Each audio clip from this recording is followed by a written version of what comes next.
नमस्कार, जय महाराष्ट्र. तर आपला आजचा जो व्हिडिओ आहे नवीन ई-के-वाय-सी संदर्भामध्ये आहे. मला बऱ्याच महिलांच्या कमेंट आलेल्या आहेत की ताई, नवीन ई-के-वाय-सी कधी सुरू होणार आहे? मला आत्ताच मध्ये एका ताईने विचारलं होतं की ताई, मला असं कळलं की सोमवारपासून नवीन ई-के-वाय-सी होणार आहे. तर तुमच्या ज्या कमेंट मला येत आहेत ना नवीन ई-के-वाय-सी संदर्भात, त्या संदर्भात आपला व्हिडिओ आहे. आणि ही नवीन ई-के-वाय-सी काय आहे आणि ही कोणाला करायची आहे, या संदर्भात मी या व्हिडिओमध्ये माहिती देणार आहे. आणि ही ई-के-वाय-सी तुम्हाला कधी करण्याची संधी जी आहे ती मिळणार आहे, ती सर्व माहिती नवीन ई-के-वाय-सीची या व्हिडिओमध्ये तुम्हाला देणार आहे. त्यामुळं या व्हिडिओला शेवटपर्यंत पहा, इतर लाडक्या बहिणींपर्यंत जरूर शेअर करा आणि चॅनलवर नवीन असाल तर सबस्क्राईब करायला विसरू नका, लाईक करायला सुद्धा विसरू नका. हे सगळं काही फ्री ऑफ कॉस्ट आहे. मुद्द्याकडे की ताई, आता ही जी ई-के-वाय-सी आहे ही सगळ्यांनाच करायची आहे का? परत एकदा म्हणजे आता बघा, या योजनेच्या अंतर्गत जवळपास 2 कोटीपेक्षा जास्त महिला लाभ घेत आहेत, बरोबर.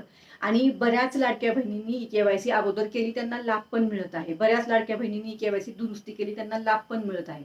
आता या योजनेच्या अंतर्गत आता जेवढ्याही महिला लाभ घेत आहेत, जेवढ्याही महिला घेत आहेत, जेवढ्याही लाडक्या बहिणी आता पात्र आहेत, त्या सगळ्यांना ज्या वेळेस आपली ही ई-के-वाय-सी सुरू होणार आहे त्यावेळेस परत एकदा योजनेच्या अंतर्गत आपल्याला ई-के-वाय-सी करावी लागणार आहे.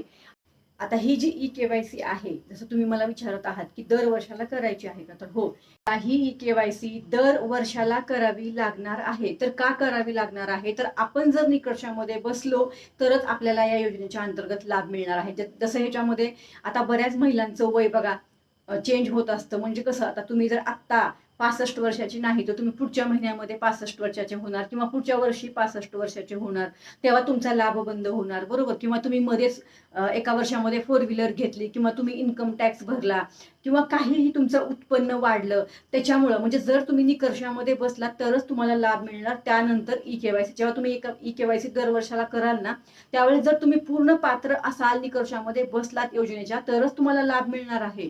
आणि ही जी मी काल पण एका व्हिडिओत सांगितलं की ही तुमची फॉर्मची पडताळणी कंटिन्यू निरंतर चालू राहणार आहे आणि ई-के-वाय-सी दर वर्षाला ही प्रक्रिया कंटिन्यू चालू असणार आहे. त्यामुळे जरी तुम्हाला आत्ता तुम्ही ई-के-वाय-सी केली असेल, तुम्ही योजनेच्या अंतर्गत पात्र ठरला असाल, तुम्हाला आता लाभ मिळत आहे, पण तुम्हाला परत एकदा ई-के-वाय-सी सगळ्याच महिलांना करावी लागणार आहे. आता ह्याच्यामध्ये ज्या महिलांची के-वाय-सी झालेली नाही त्यांच्यासाठी पण हेच नियम आहेत. जेव्हा आता ही ई-के-वाय-सी आपली प्रक्रिया चालू होईल, आता ही प्रक्रिया कधी चालू होणार आहे, तर ही जी प्रक्रिया आहे ती साधारण जून-जुलैमध्ये चालू होणार आहे. असं आपल्याला जेव्हा योजनेच्या अंतर्गत जी-आर आला होता ना ई-के-वाय-सीचा, की दर वर्षाला आपल्याला जून-जुलैच्या दरम्यान ई-के-वाय-सी करायची आहे. तर साधारण ही जी ई-के-वाय-सी आहे ती जून किंवा जुलै या 2 महिन्यामध्ये चालू होणार आहे. त्याची तारीख अजून निश्चित ठरलेली नाही.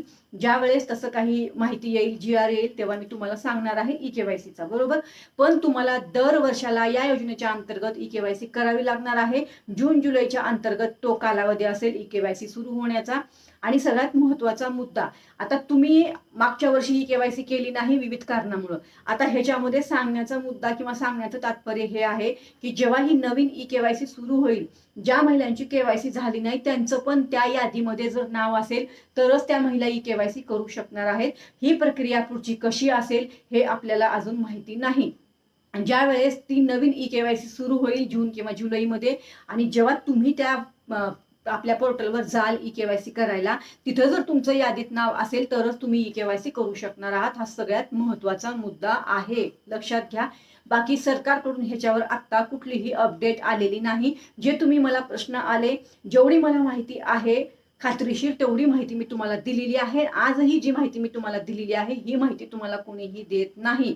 आपली माहितीचे 2 व्हिडिओ येणार होते जे के-वाय-सी संदर्भामध्येच असणार होते, हे मी तुम्हाला बोलले होते. तर आपला आजचा दुसरा व्हिडिओ आहे, के-वाय-सी संदर्भामध्ये आहे. आता ह्याच्यामध्ये तुम्हाला जे काही प्रश्न असतील ते तुम्ही मला कमेंटद्वारे विचारू शकता.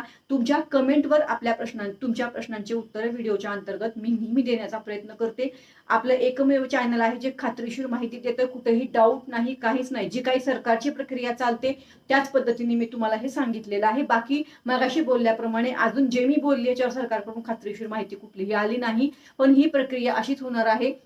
अगोदर जो जी आर आला होता त्याच्या अंतर्गत की दरवर्षाला केवायसी करावी लागणार आहे. जे मी सांगितलंय, तुम्ही जर निकषामध्ये बसलात तर तुम्हाला लाभ मिळणार आहे. तुम्हाला तिथे कुठेच तुम्हाला काळजी करायची गरज नाही. पण तुम्ही कुठल्याही निकषामध्ये जर केवायसीच्या बसला नाही, पुढच्या येणाऱ्या काळामध्ये जेव्हा तुम्ही केवायसी कराल तर तुम्हाला हप्ता मिळणार नाही. हे पण तेवढंच आहे महत्वाचं. बाकी सगळ्या प्रश्नांची उत्तरांवर व्हिडिओ शेअर केले. व्हिडिओ पहा. कुठेही डाऊट असेल कमेंट करा. परत तुमच्या प्रश्नांच्या उत्तरांवर व्हिडिओ शेअर करते. आजची माहिती तुम्हाला कशी वाटली मला जरूर कमेंट करून सांगा. बाकी महिलांपर्यंत व्हिडिओला शेअर करा. आपल्यापर्यंतच ही माहिती ठेवू नका. अशी माहिती तुम्हाला कोणीच देत नाही जी मी देते. त्यामुळे व्हिडिओला शेअर करा इतर लाडक्या बहिणींपर्यंत. त्यांचे काही प्रॉब्लेम असतील तर आपले व्हिडिओ बघून सॉल्व्ह होतील त्यांचे प्रॉब्लेम. बऱ्याच महिलांनी सांगितलंय, ताई तुमचे व्हिडिओ बघायला लागल्यानंतर आम्हाला हप्ता आलेला आहे. तुम्ही सांगितल्या पद्धतीने आम्ही सगळी प्रक्रिया केलेली आहे. म्हणून व्हिडिओला शेअर करा, लाईक करा, हाईप करा, सबस्क्राईब करा. चला तर मग परत भेटू. धन्यवाद. जय हिंद, जय महाराष्ट्र.